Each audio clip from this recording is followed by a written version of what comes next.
outpouring of nationalism has been severely limited. Among the 11 countries that have officially recognised the declared state are Saudi Arabia and Algeria. Egypt and Jordan have endorsed the idea.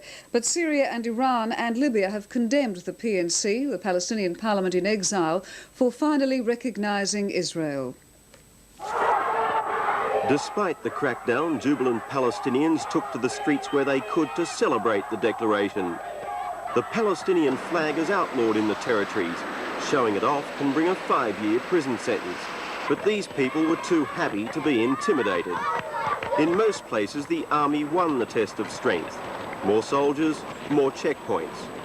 Bethlehem is under curfew for the first time in 20 years. The suppression of the West Bank's largest towns is virtually total, as signs of defiance almost non-existent. Almost. But in this relatively remote village not subjected to the overwhelming security, the state of Palestine became a reality in the hearts and minds. People organised a victory parade.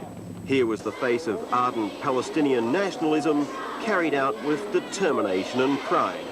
It illustrated the kind of grassroots support that sustained the Palestinian uprising for almost a year. We only want to have a state, have a flag, have our own identity. That's all. It's infinitely more than the Israelis are prepared to give, however, and at least in the major centres, the security forces were under orders to break up all demonstrations as they began, even if non-violent.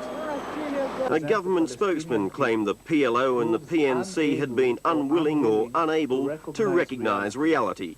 In its new statements, ambiguity and double talk are again employed to obscure its advocacy of violence, resort to terrorism, and adherence to extreme positions. As day turned to night, most Palestinians took their celebrations indoors, but others defied heavy penalties to set off fireworks. It had been less than 24 hours earlier, at the Palestine National Council meeting in Algiers, that PLO chairman Yasser Arafat had triumphantly read the Declaration of Independence. قيام دولة فلسطين فوق أرضنا الفلسطينية فوق أرضنا الفلسطينية وعاصمتها. It was a moment of great emotion and great pride.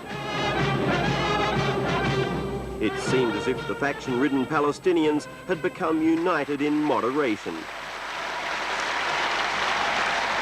Arafat went on to lay the cornerstone for the first Palestinian embassy.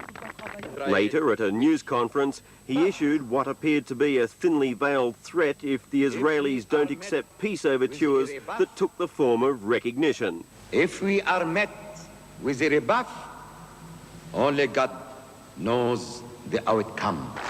But for the time being, Palestinians are showing nothing other than irrepressible happiness.